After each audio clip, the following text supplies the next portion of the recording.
It's Manly Mondays, and this is a sad Monday for me. A lot of you saw on Twitter, but I'm saying on YouTube because some people don't check Twitter, don't check my Facebook. Um, I lost my buddy Momo on Friday.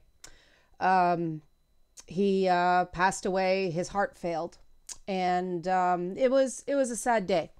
And the entire vet office said goodbye to him, and there were a lot of tears. And some of them, some of the people there were men. And when I started thinking about talking about this, I was like, oh, I shouldn't name names. Maybe I shouldn't talk about this because they won't want people to know. And I already had the issue of men crying down on the list. And so I'm like, this is a good time to talk about it because um, hurts, sadness hurts. And I won't get into the physiology of crying or anything like that. I won't explain it very well. I'm not an expert, but it is an important part, I think, of not just the grieving process, but um, actually feeling and processing your feelings. And I will fully admit that I was a wreck on Friday. I have been moving existing Leanna Cares clients on to Fridays to make more room for Wednesdays and Thursdays, and I had to cancel 2 appointments on Friday. It was just a really, really understandably rough day, and I'm gonna keep the Momo stuff on the channel. Um, because he'll continue to bring joy to people because they're very cute little graphics, and obviously there's a lot of other cats around here that he helped raise from when they were kittens. So I'm getting emotional again, but yeah, that's the thing. And I thought this was a good time to talk about men and emotions, men and crying, because I'm having a time of it. So you know what's coming with the Momo picture. Help support this channel. Become a monthly patron. Patreon.com/Leanna K. Patreons are going to get a whole slew of perks coming in the next few weeks. So now's a good time to sign up. Or you can buy a one-time Leanna Cares session for someone who can use it and can't afford it. If you want to do something in memory of Momo, that's a great way to do it. Coffee.com/Leanna K. Okay, here we go. So I how do I begin this? Because this is a very real thing that some people have a double standard on. And I want to be really careful not to seem to downplay that very real double standard just because I don't share it. I'm, uh, someone who thinks people are people and all people have emotions, and I don't see it as any different when a man cries than when a woman cries, or a non-binary person cries, or gender fluid person. Well, people are people have emotions, and it is really, really unhealthy to suppress, deflect, avoid, or otherwise not feel your feelings. And yet it is very real in many aspects of culture that men are denied the dignity of of being able to cry and be supported through it. And I'd say obviously that's a problem, but it's not obvious to a lot of people. And this, I think, more and more is something that's not, I mean, maybe some men enforce this. There are some really cruel people out there, but I think that the stifling influence on this one, I can't prove this other than just I talk to a lot of people and I pay attention to trends, but the thing that really stifles men in this regard is the reactions of certain prominent women in their lives. It's not healthy. The expectations some people put on other people for various reasons, none of them good, are a real problem. And the bad news, if you want to call it bad news, is that in sometimes the only way to get in a healthier environment is to change your social group. It drives people crazy when I talk about this, and I completely understand it, because that was one of the things that my trauma counselor was on me about. She kept saying, if people don't support you, they have to go. It was the hardest thing for me to accept in trauma therapy, was that I remember multiple people, including one cop, saying, your friends are not helping you. And it took me time to realize, my friends aren't helping me. Are they really my friends? But this also happens with families. This also happens at work. This also happens, in a lot of places.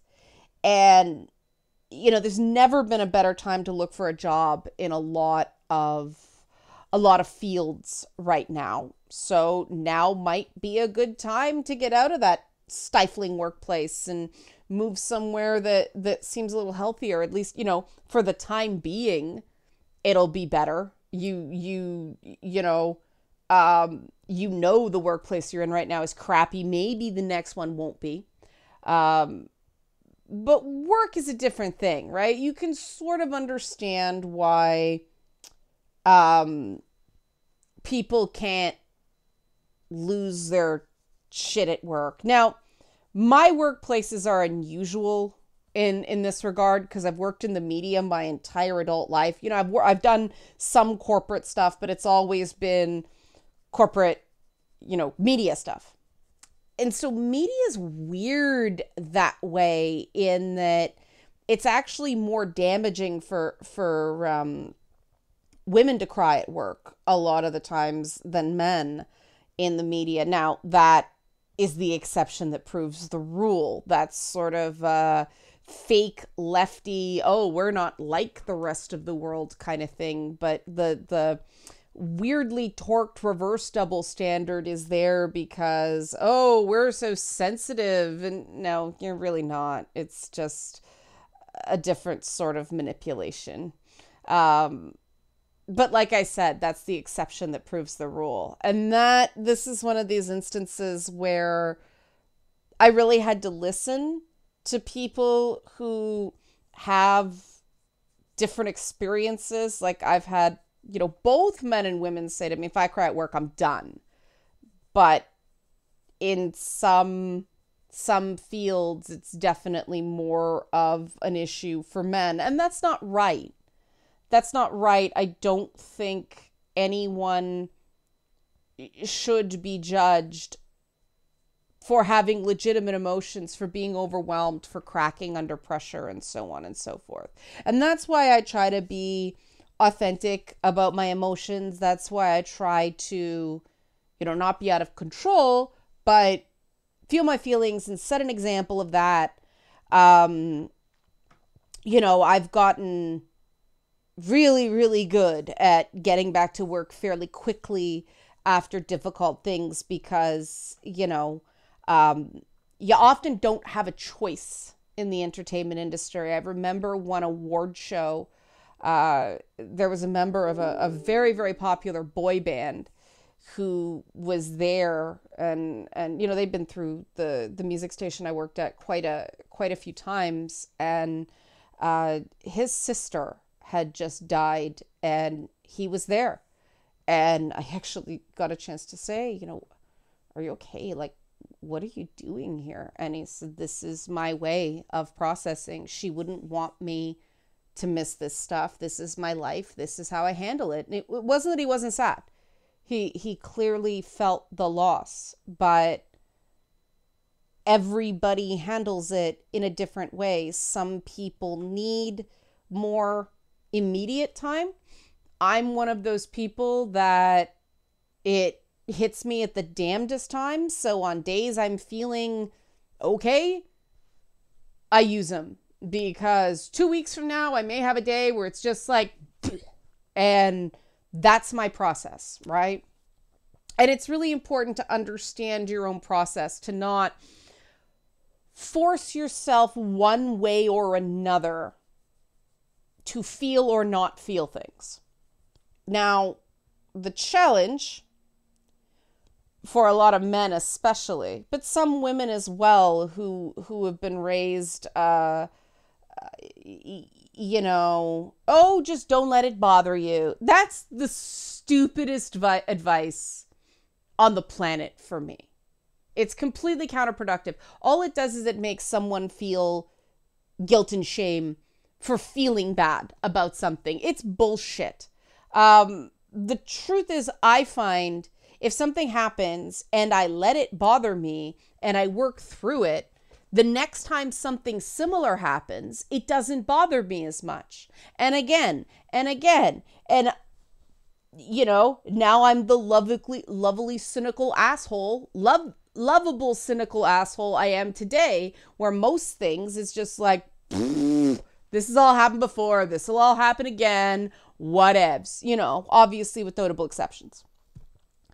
That's how you actually build resilience, by experiencing things and building up the memory of the fact that I got through something like this before. I'll get through this, you know? And you can't do that if you're not letting yourself feel, if you've got a judgy Cthulhu inside your head. You know, I personally think that's the reason that Let It Go became such a huge hit. That thing about, you know, conceal, don't feel, be the good girl you always have to. I mean, that was aimed at women, as was, you know, Surface Pressure in Encanto. But I think a lot of men relate to those songs too, and I'm waiting for the day that one of those songs is in a show, you know, sung by a male vocal. And they kind of, it's okay when it's minor kids, right? And I mean, they show boys expressing their emotions in Luca.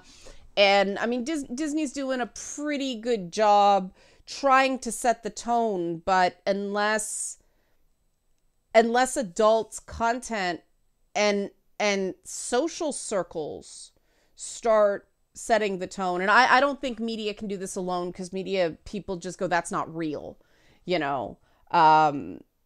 Movies used, especially noir, you know, when a male main character was sad, they just have him in the car or by a window and it was raining, you know, and it's like, that's not the same as a good ugly cry. And you see it, different cultures and different societies handle this differently. I mean, Anthony Anderson, the comedian, has you know, it's part of his shtick with the ugly crying.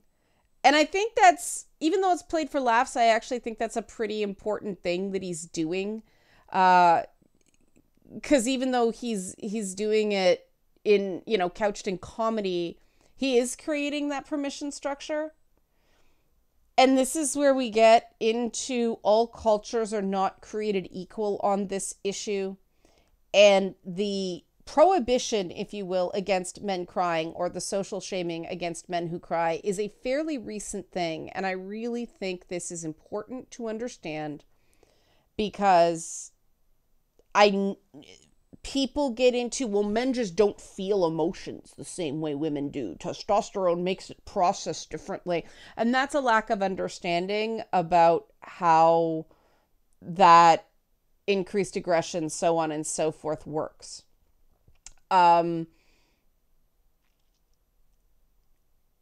Yes, being able to kick in that rage meter, if you will, allows you to shut out certain emotions easier, but it doesn't mean men don't feel them.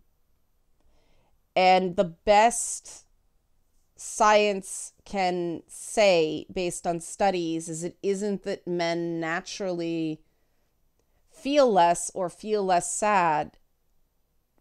Men are just socially trained to avoid their emotions. And, there are certain, yes, there are certain endocrine differences, there are certain hormonal differences, but that doesn't explain it. So I'm not compelled by that argument. Again, I'm not compelled by that argument. Don't try to make that argument. It's a waste of time. Because if you go back to pre-World War period societies, you see much greater normalization of men crying. Even in Victorian adventure fiction, it's much more common. And it's not seen as a shameful thing. It's seen as, well, he's sad. He just suffered a loss.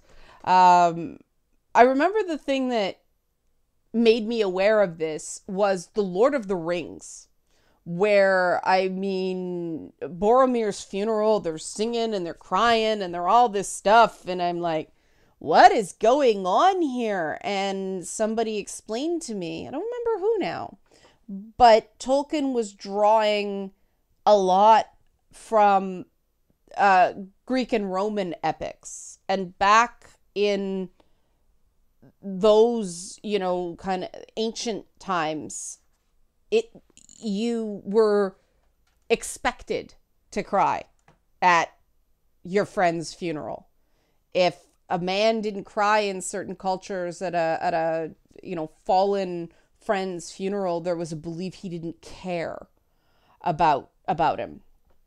Oh, how times have changed. You see a lot more expression of emotion now, and it's somewhat all over the place in Japanese media, and you cannot draw a reflection of reality from Japanese media. There are references in Japanese historical texts to men crying. Again, sort of played for laughs in certain anime aimed at boys. But again, you can't, actually there's some stuff in Attack on Titan that is very serious. But again, displaced reality, not reflected reality. However, I do think that anime creators often put in the world they would like to see. And so I think that has a place in the discussion. It's just certainly not a one-to-one reflection of the world as it is. And that's important to say. But you do get, throughout history, pre-World Wars, plenty of examples of completely manly men crying. It was the World War period that really changed that paradigm. The stiff upper lip, keep calm and carry on. There is no way to exaggerate how much the World Wars traumatized the world.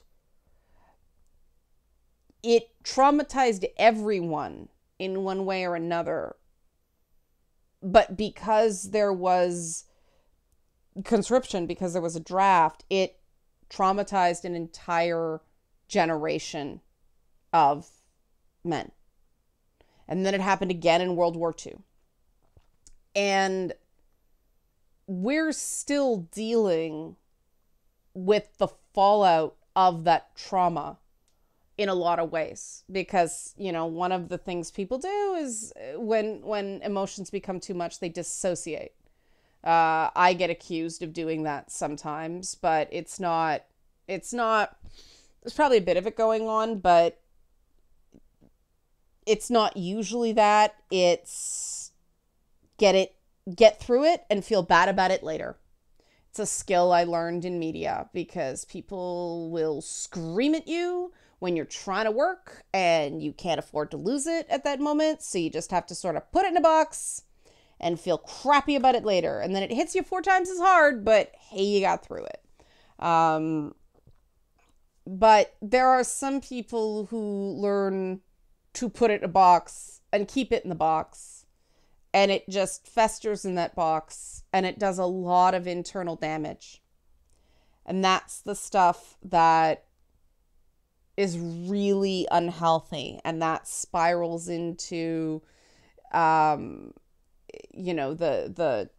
incredibly unbalanced suicide rates, where men are far more likely to die by suicide than women, and like there's multiple spikes in men's lifetime now, depending on where in the world you are, various things. It's really messed up, and it all comes down to this processing of emotion. So we're getting to the point, what do you do about it? And yeah, finding better friends is, some people, again, people get upset with me when I say this, and I get it, because I was really resistant too as well. But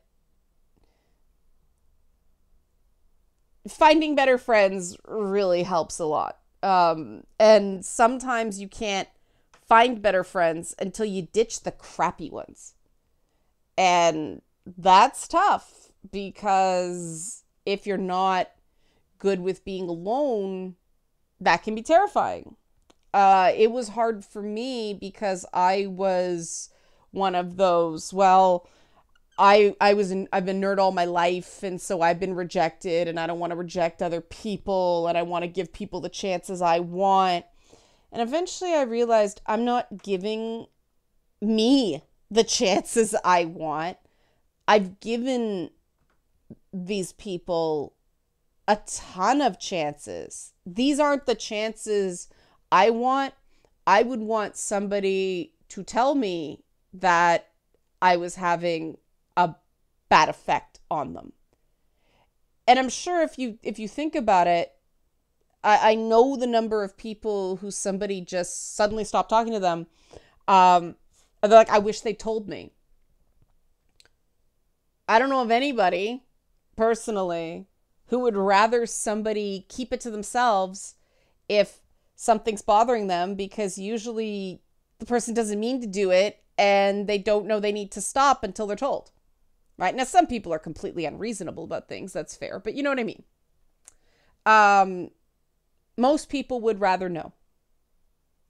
And yet people get so conflict averse. And I tell every person in a Leanna Care session that has this horribly traumatic event that somebody just dropped them and they didn't know why. I say to them, well, that was this person's choice. This other person chose to walk away instead of working it out. And that may have nothing to do with you and everything to do with them being unable to process their emotions, to be able to have difficult conversations. And that's one of the things that an inability to effectively process emotions does, is makes you incredibly conflict averse. It also ups the potential for substance abuse. So what do you do if you're sort of aware, or you're very aware, that you have been raised to avoid emotions, to stomp them down, to pack it down, to try to not think about it? It's a process, and you have to set aside time to consciously feel your feelings. It is going to feel not pleasant at first. And it's very important to have a couple people you can confide in, that you can trust. And please, dear God, if someone confides in you about this stuff, do not go friggin' telling people. I cannot believe the number of stories I have heard from people that they confided secrets like this. The only secret you should not keep is if somebody's thinking of taking their own life. Never keep that a secret. But if somebody's just going through a bad time, or they need to get something off their chest. My God, unless they give you permission to tell other people, don't tell other people, unless you've got like a Golden Girls close circle of friends that it is understood you tell each other things so the person doesn't have to say it over and over again. But ask before you tell someone if there is any doubt, because if a person gets embarrassed when they take these baby steps towards this stuff, they're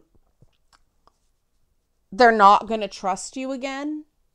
And, you know, this is where that processing of your own comes in, where if you feel so burdened by another person's feelings that you have to tell someone who doesn't know the person, and don't use their damn name. Like, common sense here, folks, like common sense.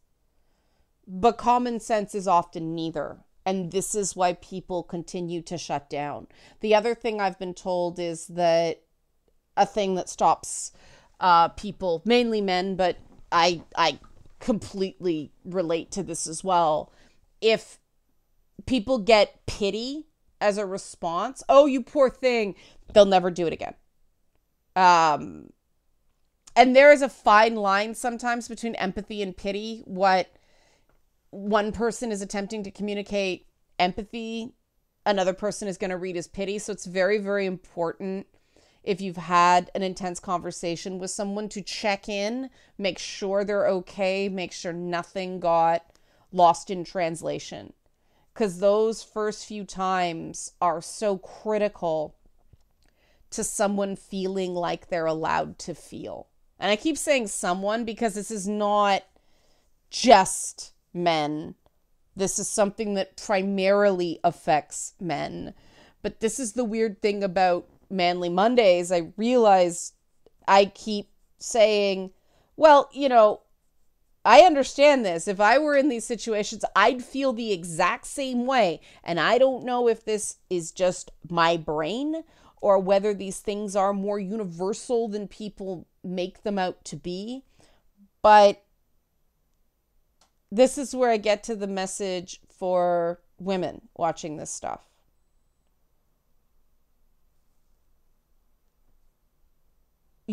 Women, again, are responsible for a lot of these negative messages that men have about emotions. And you really gotta watch it. Watch the berating. Watch the shaming for having feelings, for being vulnerable, for not being tough, for the misapplication of the term stoic.